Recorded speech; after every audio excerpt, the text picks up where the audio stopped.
ma présence à cette cérémonie, après la grande cérémonie tenue à Bamako, les deux grandes cérémonies tenues à Bamako, le jeudi 11 et vendredi 12 novembre 2021, respectivement au CICB et dans la salle de banquet de Kouliba, où les chefs traditionnels, les légitimités traditionnelles de l'ensemble des régions du Mali, les détenteurs traditionnels de la parole, les principaux chefs religieux ont été reçus par les plus hautes autorités de la République du Mali pour leur dire que désormais, rien, je dis rien d'important ne se fera au Mali sans les y associer, sans demander leur avis, sans demander leur conseil avisé. Parce qu'au-delà de tout, c'est eux qui incarnent la permanence de la société. Les partis politiques se créent et meurent. Les hommes politiques viennent au pouvoir et passent. D'autres disparaissent dans la lutte politique. D'autres vont à la retraite, d'autres meurent en exercice de fonction. Mais les chefs traditionnels, la chefferie traditionnelle, les chefs religieux, les porteurs de la parole ont une légitimité qui va au-delà des mandats, au-delà du temps.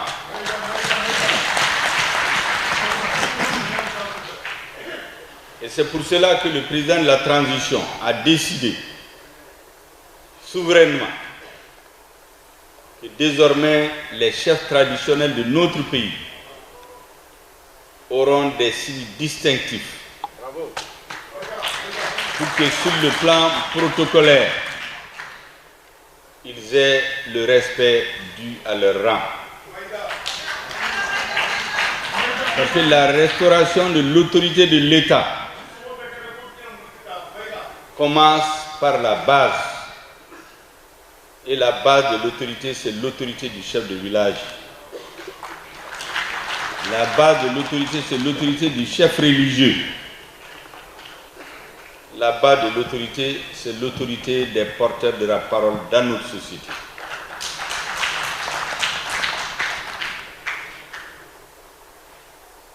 Vous aurez constaté aussi que cet atelier qui vient de se tenir, ce forum, devait être parrainé ou est parrainé par le président de la transition. Il devait venir aujourd'hui, je suis venu le représenter et vous faire passer des messages. Et vous dire que la jeunesse et les femmes constituent l'avenir, le présent et l'avenir de notre pays. Toute politique qui n'est pas centrée sur les jeunes et les femmes n'a pas d'avenir. Nous voulons désormais être nous-mêmes. Et vous aurez remarqué, même dans l'appellation du ministère, c'est écrit ministère de l'entrepreneuriat national. Et ainsi de suite. Parce que nous voulons mettre au centre du développement l'esprit d'entrepreneur, les entrepreneurs maliens, au centre de notre stratégie de développement. Tous les pays qui se sont développés à partir des initiatives, à partir des capitaines d'industrie, des capitaines dans les affaires, dont les plus grandes réussites ont commencé petit à petit depuis la base. Je viens de visiter des stands où je me suis demandé pourquoi nous continuons à boire pendant nos cérémonies officielles, les mariages dans les hôtels. Pourquoi continuons-nous encore à privilégier les produits importés, contre lesquels je n'ai rien. Mais lorsque vous avez des produits de qualité, qui donnent non seulement le goût, mais vous soignent, entretiennent votre santé, je me demande pourquoi on n'aurait pas une politique de vulgarisation de ces produits. Bravo. Et le gouvernement prendra bientôt, je crois, des initiatives allant dans ce sens. Bravo. Vous venez de parler de nos tisseurs traditionnels qui ont vu toutes leurs stocks de plusieurs années vidés en quelques mois. Pourquoi? Il suffit d'un petit geste. Simplement parce que quand j'ai été dans les zones cotonnières, j'ai dit à mes collaborateurs, je ne voudrais pas me retrouver dans une veste ou dans des bassins, dans un champ de coton. Cherchez-moi une tenue traditionnelle, cousue à partir du coton malien. Je suis donc allé avec cette tenue et dans les champs de coton, j'ai conversé avec les paysans étant dans cette tenue. Au retour de Bamako, le ministre de l'Artisanat m'a dit que les artisans du Mali veulent faire une délégation pour venir me remercier. Parce que un premier responsable s'est mis devant eux pour faire le VRP, pour faire la publicité pour leurs produits. Et que ça valorise leur travail, ils en sont fiers. Le même jour, quand je suis allé rendre compte au président de ma mission, je lui ai demandé l'autorisation de donner une instruction au ministre, qu'il a acceptée. J'ai dit donc au protocole que tous les ministres viennent en conseil des ministres désormais habillés en tenue traditionnelle.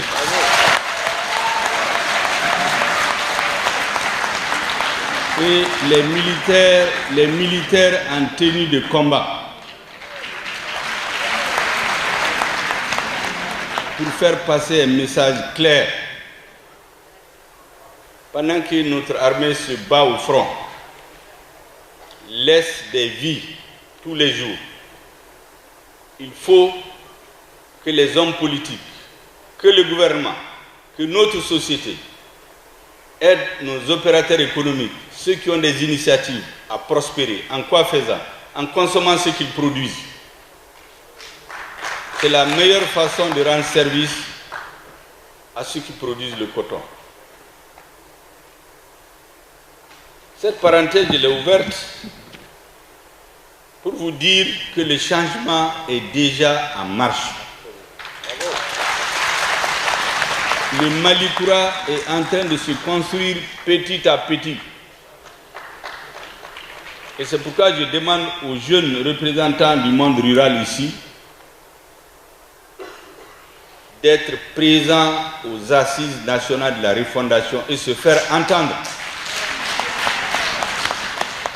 Je demande aux femmes du monde rural d'arracher leur place aux assises. Ce n'est pas une place qu'on va donner, c'est leur droit. Qu'ils viennent aux assises et que des résolutions pertinentes soient prises au nom du peuple malien pour aider le monde paysan, pour aider la jeunesse. 50% de notre population aujourd'hui a moins de 15 ans. Près de 20 millions de Maliens, les 10 millions ont moins de 15 ans aujourd'hui. Vous avez, sur la population malienne, les 75% sont en milieu rural. Si on veut faire le changement, si on veut être des vrais démocrates, pas juste des démocrates qui cherchent à être plaisir à l'extérieur, mais aux Maliens. Et c'est ça le choix du président de la transition. Rester chevillé corps et âme aux seuls intérêts du peuple malien. Si on veut donc faire la démocratie, il faut que cette majorité silencieuse, 50% qui ont moins de 15 ans, et peut-être 75% qui ont moins de 30 ans, 75% qui est dans le monde rural, il faut qu'elle se reconnaisse dans la façon de gouverner et de gérer le pays. Et c'est pour cela que le président m'a chargé spécifiquement d'être présent à cette cérémonie. Vous aurez constaté du reste le président du Conseil national de transition, depuis quelque temps, vous le voyez dans ses missions à l'extérieur, il est habillé en tenue traditionnelle malienne. Beaucoup l'ont constaté. Donc le changement est en train de gagner tous les corps de l'administration. Il faut que ça rayonne partout. Pour que les Maliens reprennent confiance en eux-mêmes. Parce que pour gagner une bataille, il faut avoir confiance. Quand un soldat va dans une bataille, il faut qu'il soit conscient qu'il va gagner cette bataille. Vous savez, l'un des plus grands pays au monde aujourd'hui, en tout cas on le dit grand pays par sa population, par sa richesse, par sa puissance, quand un enfant naît, ses premiers pas au jardin, on lui dit qu'il est le meilleur dans le monde. On leur inculque depuis l'enfance qu'ils sont les meilleurs. Ce n'est pas du chauvinisme, mais c'est pour cultiver le patriotisme et l'amour de leur pays. C'est à cela que nous travaillons aujourd'hui. Pour que les hommes politiques qui veulent diriger aujourd'hui ou demain,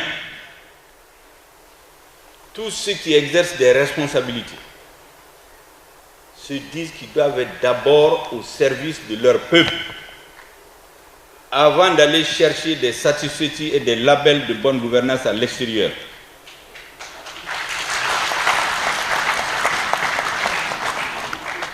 Lorsque nous multiplions les initiatives comme celle d'hier, comme celle de porter des habits traditionnels, comme d'autres initiatives que vous allez voir qui vont se multiplier dans les jours à venir, j'ai dit à quelqu'un, laissons les adversaires de la transition parler. Ils ont la bouche pour parler. Nous, nous avons la bouche, mais nous ne parlons pas, nous agissons, nous avons les idées.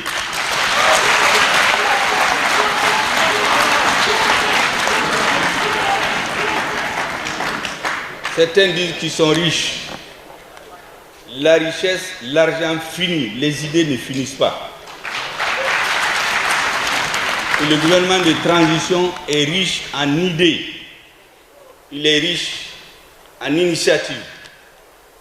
Il a surtout, le président de la transition et le gouvernement, le souci que les Maliens se sentent fiers d'avoir de tels dirigeants, que les Maliens se reconnaissent dans tout ce qu'ils disent et ce qu'ils font. C'est la seule façon d'avoir la légitimité. Ce n'est pas une légitimité octroyée sur les médias internationaux par des dirigeants d'ailleurs.